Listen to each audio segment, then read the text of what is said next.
இந்த மயிரை வச்சுக்கிட்டு இந்த ஊரை ஏமாத்துறது எல்லாத்தையும் ஏமாத்தலாம். இப்போ இப்ப கொல்லிக்கார நானா நீயா? நீ கொல்லிக்கார நீ எதுக்கு வந்த? விறகத்தான் சீட்டை போட்டுதான்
அதுக்கு ஓத்துக்கிட்டீனா என்ன தெரியுமா வாங்கி தருவா? என்ன வாங்கி தருவீங்க? கால் கொலுசு வாங்கி தர்றேன், கம்மால் போட்டு தர்றேன்.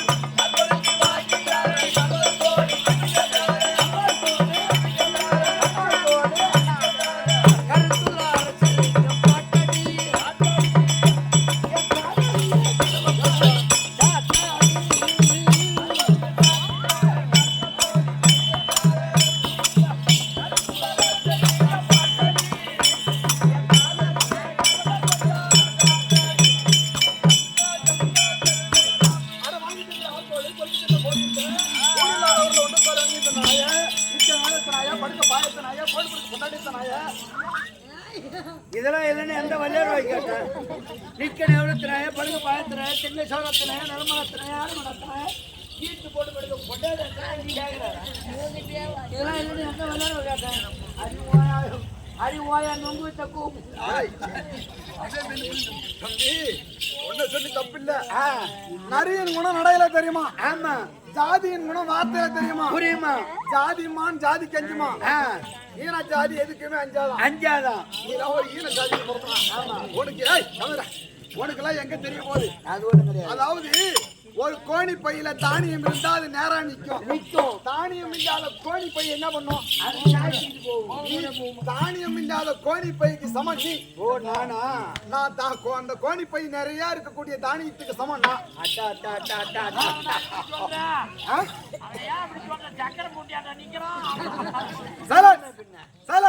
அதாவது 10 மாடி வச்சு வீடு கட்டினாலும் சரி, மாடியா என்ன சொல்லுவான்? மொட்டை மாடி. நீ மொட்டை மாடிக்கு சமம் நீ, நான் 1.5 கிரவுண்டுக்கு சமம் நான். ஏக்கா நான் மொட்டை மாடியாப்பா? அப்படி இல்லடா. ஒரு குருவிக்காரன் போறான் வேட்டைக்கு. ஆமா. அவன் என்ன சுடுவான்? குருவிக்காரன் போனா குருவி நேரம் சுட்டு வருவான். அப்படி சுடுவான். அதே ராஜா வேட்டைக்கு போனா என்ன சுடுவான்? மயிலும் மோச சிங்கம் முடிவு சுடுவான். நான் ராஜா வேட்டைக்கு போனதுக்கு சமம் நான். நீ நரிக்குறவன் வேட்டைக்கு போனதுக்கு சமம் நீ. சிங்கம் சுடுவான், மயிலும் மோசம் சுடுவான், மீன் சுடுவான். இவனை பத்தி தப்பா நினைக்காதமா. இவனை என்ன சொன்ன? அனாதனையா பொறுப்பாக்குறேன்னு சொல்ற. அதான் தப்பு. இவனை ஒரு வீடு அகல எவ்வளவு தெரியுமா? 1 ஏக்கரை வீடியோ கட்டிக்கிறான். இவன் காம்பவுண்ட் தெரியுமா? 2 ஏக்கர் ஆகும். ஆமா. மனைகாரர் கணக்கு பள்ளிக்கு வேலை கிடையாது. ஆமா. பூரா ஏறி பரம்பரை.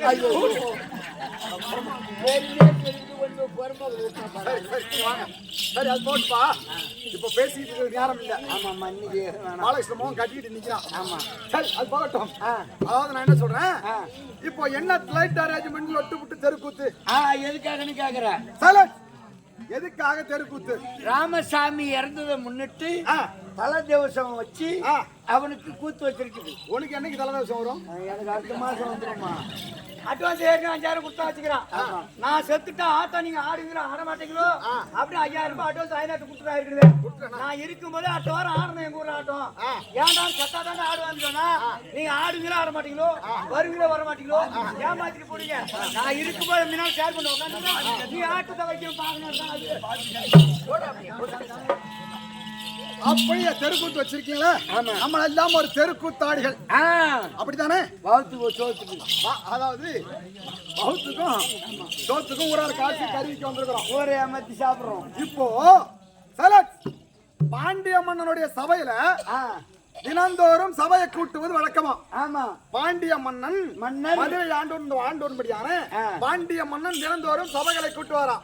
கத்துக்குட்டி கைவாணர் சோழி சொந்தமர்கள் சென்று அனைவரும் கவிகளை பாடி சன்மானங்களை வாங்கி சொல்வது வழக்கமா? அப்படி இருக்கும் பொழுது ஒரு நாள் தினத்திலே பாண்டிய மன்னன் 3 கேள்விகளை முன்வைத்தாராம். 3 கேள்விகள். என்ன கேள்வினா, தீர்த்தத்தில் சிறந்ததோ என்ன தீர்த்தம்? என்ன தீர்த்தம்? நல்லா கேட்டுக்கணும். ஆமா, கேட்கிற கேள்விக்கு பதில் சொல்லணும். தீர்த்தத்திலே சிறந்தது என்ன தீர்த்தம்? அதாம அந்த தீர்த்தம் தான். சுகத்திலே சிறந்தது என்ன சுகம்? என்ன சுகம்? நாவிலே சிறந்தது என்ன நாவு? அதான். அப்படின்னு பாண்டிய மன்னன் 3 கேள்வியை முன் வச்சாராம். 3 கேள்வி. சபைக்கு கம்பர் வந்தாராம். கம்பர் என்ன சொன்னாராம்? தீர்த்தத்திலே சிறந்த தீர்த்தம் கடல் தீர்த்தமாகும். கடல் தீர்த்தம். சுகத்திலே சிறந்த சுகம் கண்ணியின் சுகமே சுகமாகும். ஓ, ஆம்பளை முன்னாடி சுகம். ஒரு கண்ணு கிட்ட நம்ம இன்ப சுகம் அடையும் போது இருக்கிற சுகம் எதுவுமே இருக்காது. கண்ணியின் சுகமே சுகம் அப்படின்னு சொன்னாராம். ஆமா. அதாவது நாவிலே சிறந்த நாவு என்னன்னு கேட்டா கம்பருடைய நாவு கவி பாடுகிறது. நாவிலே சிறந்தது கம்பனின் நாவே என்று சொன்னாராம் கம்பர். சொன்ன உடனே அந்த வார்த்தையை வச்சு பாண்டிய மன்னன் பரிசு அள்ளி கொடுத்தாராம். கொடுக்கும் பொழுது அபயபிராட்டி அம்மன் சபையோரம் வந்ததா. சபையோரம், ஐயா சபையோர்களே பரிசை நிறுத்துங்கள். சபையோர்களே பரிசை நிறுத்துங்கள். கம்பன் சொல்வது அனைத்தும் சுத்த பொய். அதாவது கம்பன் சொன்னாரு கடல் தீர்த்தமே தீர்த்தம் என்று. ஆகாசத்திலே மழை பெய்யாவிட்டால் கடலுக்கு தீர்த்தம் வருமா? வராது. ஆகாச தீர்த்தமே தீர்த்தம் அப்படின்னு சொன்னாராம். 2வது கேள்வி, கண்ணியின் சுகமே சுகம் என்று சொன்னாரு. அன்ன சுகம் இல்லாவிட்டால் கண்ணி சுகம் தேடுமா? தேடாது. ஒரு மனுஷன் சாப்பிட்டு நல்லா இருந்தால் தானே கண்ணி சுகம் தேடும். ஆமா. அன்ன சுகம் இல்லாவிட்டால் கண்ணி சுகம் தேடுமா? தேடாது. அதாவது அன்ன சுகமே சுகம். கலப்பையின் நாவு கம்பனின் நாவு கிடையாது. ஒரு விவசாயியாகப்பட்டவன் ஏறிக்கொண்டு வந்து உழவோட்டி விவசாயம் செய்தால்தானே அதிலே அன்னம் புசித்து மக்கள் வாழ முடியும். ஆகையினால் நான் கம்பனின் நாவு கிடையாது. கலப்பையின் நாவே சிறந்த நாவு. கலப்பின் நாவே சிறந்த நாவு அப்படின்னு அபயபிராட்டி அம்மன் சொன்ன உடனே பாண்டிய மன்னன் சொன்னது பொய். அபயபிராட்டி சொன்னதுதான் சரி என்று அபயபிராட்டி அம்மனுக்கு பரிசளித்தாராம் கம்பர்.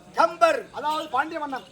அப்பொழுது கம்பர் கோவம் வந்து என்ன சொன்னாரா, அதாவது ஒரு பொம்பளை வந்து சபையில நம்ம அசிங்கப்படுத்திட்டாலே, ஒரு காலி 4 இலை பந்தலடி, ஒரு காலு 4 இலை பந்தலடி அப்படின்னு மறைமுகமா சொன்னாராம். ஆமா, மறைமுகமா சொன்ன உடனே அந்த அம்மனுக்கு கோவம் வந்து என்ன சொல்லிச்சான், அதாவது நீ ஒரு வெடி போட்டிருக்க மறைமுகமா என்ன நேரா வாடி போடின்னு சொல்ல முடியாம ஒரு காலை 4 இலை பந்தலடின்னு சொன்னியே, அட குட்டி சவரே குலராமன் தூதுவனே, எருமை கெடாவே யமுனேறும் பதியே, பட்டியம்மன் வாகனமே, பட்டியம்மன் வாகனம்னா மூதேவி, மூதேவி ஏறக்கூடிய வாகனம் கழுதை, கழுதையே ஆலக்கீரையடா, ஆரை சொன்னையடா, ஒரு காலை 4 இலை பந்தலடின்னு சொன்னீங்க, பந்தல போல இருக்கும் இந்த ஆலக்கீரை என்ன போய் சொன்னீங்க அப்படின்னு ஒரு டீ போட்டு பேசுனதுனால அபய பிராட்டி அம்மன் 9 டா போட்டு பேசிச்சான்.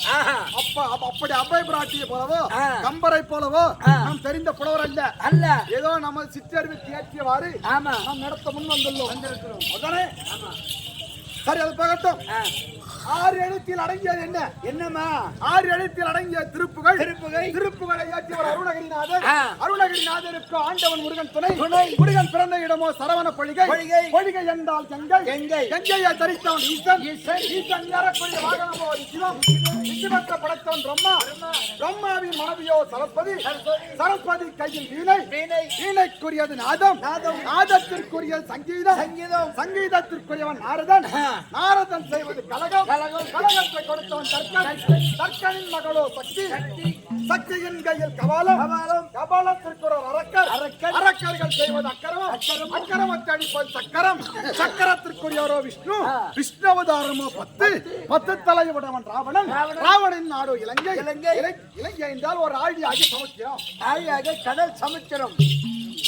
அலைவாக அலைவது அலை. 4 இலையின் மேல் வள்ளி கொண்டவர் யார்? ஸ்ரீ நமோ நாராயணமூர்த்தி. அன்னவர் மார்பில தங்கக்கூடிய மகாலட்சுமி. திருவாகிய மகாலட்சுமி கடாட்சமணி சபைக்கு முன்பதாக நான் தற்பார் வந்தேன். நான் யாருக்கு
எப்படி விளக்கம்? பெருந்தெய்வானை நன்றாக தெரிந்து கொண்டோம்.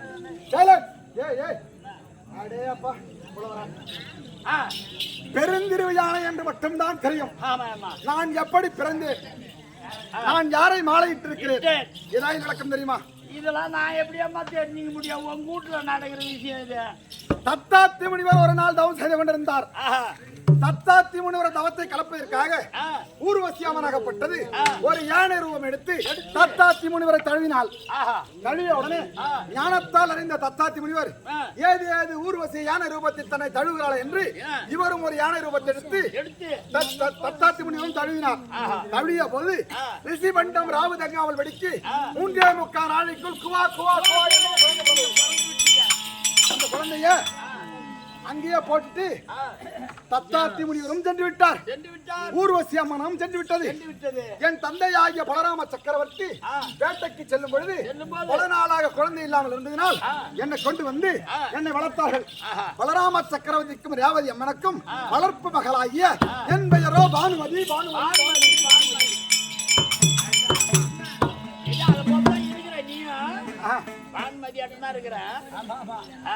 15 வருஷத்துக்கு முன்ன அந்த இடத்துல கெட்டிக்காரன் ஆடிட்டு வெளிநாட்டுக்கு போனாலும் இந்த கும்பல்ல தான். சரி, அப்படி பெருந்திருவையானை எனக்கு பெருந்திருவையானை எங்க அம்மா வீட்டுல வச்ச பேரோ எனக்கு பானுமதி. பெருந்திருவையானை என்ற பேர் எப்படி வந்து தெரியுமா? எப்படியம்மா? நான் வாக்கப்பட்ட குடும்பம் இருக்கா தம்பி? நான் வாக்கப்பட்ட குடும்பம்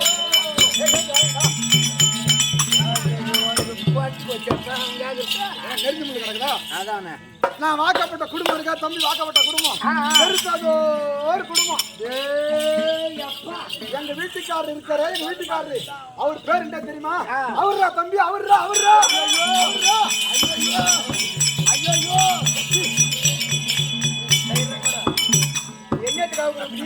அந்த அம்மா அவரு அதாவுக்கு சொல்ல தம்பி, அதாவுக்கு சொல்ல அவங்க வீட்டுக்காரர் சொல்லக்கூடாது. அவரு ஒரு தம்பி ஒரு நாட்டிலே பெண்ணாக பிறந்து 1 கோடி பாவத்தை செய்தவள் நாட்டிலே பெண்ணாக பிறப்பாள். 2 கோடி பாவத்தை செய்தவள் கணவனை இழந்து கம்மஞ்சாலியாக இருப்பாள். 3 கோடி பாவத்தை செய்தவள் மாலா வரடியாக இருப்பாள். 4 கோடி பாவத்தை செய்தவள் விபச்சாரியாக இருப்பாள். விபச்சாரி சொல்லுவாங்க, அந்த புள்ள நல்ல குடும்பத்தில் தான் பிறந்தது, நல்லவனுக்கு தான் வாக்கப்பட்டுச்சு, ஆனா அந்த புள்ள வழி தவறி போயிருக்குன்னு சொல்றாங்களே, அது அந்த புள்ள மேல தப்பில்லை. பூர்வீக ஜென்மத்தில் செய்த புண்ணிய லலாட விதி பயன் அவர் செய்த பாவ புண்ணியத்தை அனுபவிக்க வந்திருக்கிறாங்க. அதை யாரையும் நம்ம குறை சொல்லவும் கூடாது, அதை நிற சொல்லவும் கூடாது. அது அவங்க விதி அப்படி நினைக்கணும். அப்படி நான் பெண்ணாக பிறந்து சபையோர் அறிய 4 பேத்துக்கு முன்னாடி எங்க ஆம்படியான் பேரை நான் சொல்ல விரும்பாதனாலதான் அவர்தான் நான் மரியாதையா சொன்னா யாரு கேளு. இப்ப முனியம் கொண்டாடி விட்டு பேடியா சென்று போனாங்க ரேஷன் கார்டு குடிக்கிறதுக்கு. உங்க வீட்டுக்காரர் பேர் என்னமான்னு கேட்டாரு அதிகாரி. எங்க வீட்டுக்காரர் சொல்லக்கூடாதுன்னு அவர் தான் அவன் அவர் தான் எழுதி போட்டான் ரேஷன் கார்டுல. ரேஷன் கார்டு அரிசி போட போன பாரு, வாங்கிட்டு போன போனாட்டி என்னம்மா உங்க வீட்டுக்காரர் பேருக்கு முனியம் இன்னைக்கு அரிசியில போயிட்டான் வீட்டுக்கு. ஏன்னு கேட்டா ரேஷன் கார்டு என்ன பேரு அவரு இருக்குது, நீங்க முடியும் சொல்லி ரேஷன் கார்டு கேன்சல். அப்படி நான் அப்படி சொன்னேன். நல்லா போயிட்டு வா. டெல்லி ஆகிய அஸ்திராபதி ஆண்டவமணியான திருராட்டத்தின் மகனாகிய எங்க வீட்டுக்காரர் பேர் தான் துரியோதனன். நான் சொல்லவே மாட்டேன்.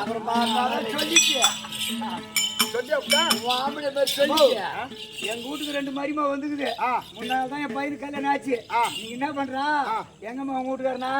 எங்க வீட்டுக்காரர் மஞ்சுநாத் எங்க போய்க்கிறாருங்க அப்படின்னு சொல்லல. ஏன் மஞ்சு உங்க அப்பா கூப்பிடுறாரு அப்படின்னு. இப்பெல்லாம் அந்த காலத்து அப்பா அவரு எங்க வீட்டுக்காரர் வர்றாரு போறாரு. இப்ப அப்படி கிடையாது. எங்கடா உங்க வீட்டுக்காரு எங்க முனிய எங்க போய்க்கிறாங்க, இப்பெல்லாம் வருவோம் அப்படி கூச்சமுத்து சொல்லிட்டு தம்பி. அப்படி நான் பெருத்த குடும்பத்தில் வாக்கப்பட்டனே. எங்க மாமனாருக்கும் எங்க மாமியாருக்கும் எத்தனை பேர் பிறந்தவங்க தெரியுமா? அவங்க 100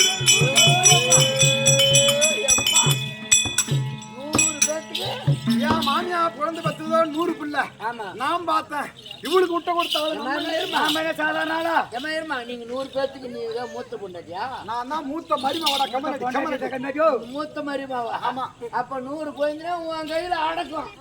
எதுக்கு வச்சுக்கிறதுக்கு தான். குழந்தைங்க மாதிரி வச்சுக்கோங்கடா, தப்பு இல்லடா. உன் குடும்பத்து சமாச்சாரத்தெல்லாம் இங்க எங்க குடும்பத்துல காட்டாதா? என்ன காட்டாதுங்க? இப்ப இவன் பொண்டாட்டி இவன் தம்பி தான் வச்சுக்கிறான். கையில வச்சு இந்த ஊர்ல சொல்லமா? என் வேலை அவன் எடுத்துக்கிட்டு செய்யறான். அப்படியே என்ன பண்ணா? எப்பா என் பொண்டாட்டிய தம்பி வச்சுக்கிறான். அவங்க அப்பா வைக்க சொல்றான். தம்பி அந்த கப்புன்னு விடு, காப்பரா பண்ணாத ஊருல இதெல்லாம் குடும்ப ரகசியம். கண்டிப்பா. சரி, அப்படி நான் பார்த்தேன்.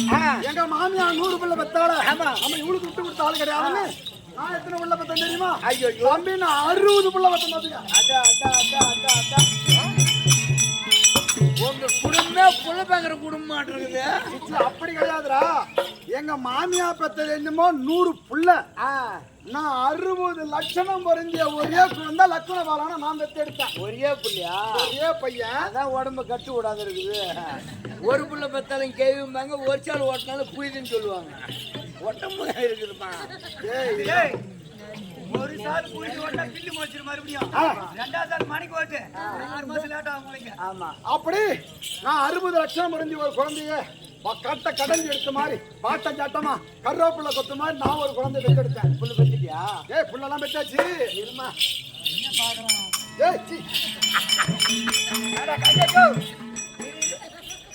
இது புள்ள பெத்துக்கிறாங்க. எப்படி கேளு? புள்ள பெத்த பொம்னாட்டி அடிவாகத்தை பார்த்தா தொப்புளுக்கும் கையா வரி வரியா கோடு கோடா இருக்கு. ஆமா. புள்ள பெத்த அந்த பொம்னாட்டி வகுத்து பாரு. தோசைக்கல் எண்ணெய் ஊத்துனா எப்படி வளைவாயா இருக்கும். அது போல இருக்கும். எங்க பார்த்த? இது யாருக்கு பார்த்துன்னு கேக்குறேன்? எங்க மாமியாவுக்கு பார்த்தேன். மாமியா உனக்கு என்ன வேணும்? சொந்த அக்கா கம்மியாச்சு. அப்படி நாங்க 60 லட்சம் மட்டும் பொருந்தியா ஆமா குழந்தையா நான் பெற்று வளர்த்து நாங்க சிறு சிறப்புமா இருந்துகிட்டு இருக்கும் போது ஆமா தம்பி சொல்றான், இந்த ஊரா சொல்றான பத்தினி பாஞ்சாலி பாஞ்சாலின்னு. ஆமா. அந்த தக்காளி சாண்டை குடிச்சவங்களாம் புத்தி ஆயிடுறா தம்பி. ஐயோ ஊர்வம்புக்கு போகிறேம்மா, காலைல காசு வாங்குற மாதிரி பேசு. காசு பாலகிருஷ்ணன் உனக்கு தராங்க. அவனை திருக்கோவில கட்டி வச்சிருவான். சம்பளம் உனக்கு காசு தரணும் கூட்டம். இன்னைக்கு காசு தரணும் கூட்டணும். நீ கூட நீ தரணும். அப்படி தம்பி அதாவது நாங்க என்ன பண்ணணும்னா அப்பப்ப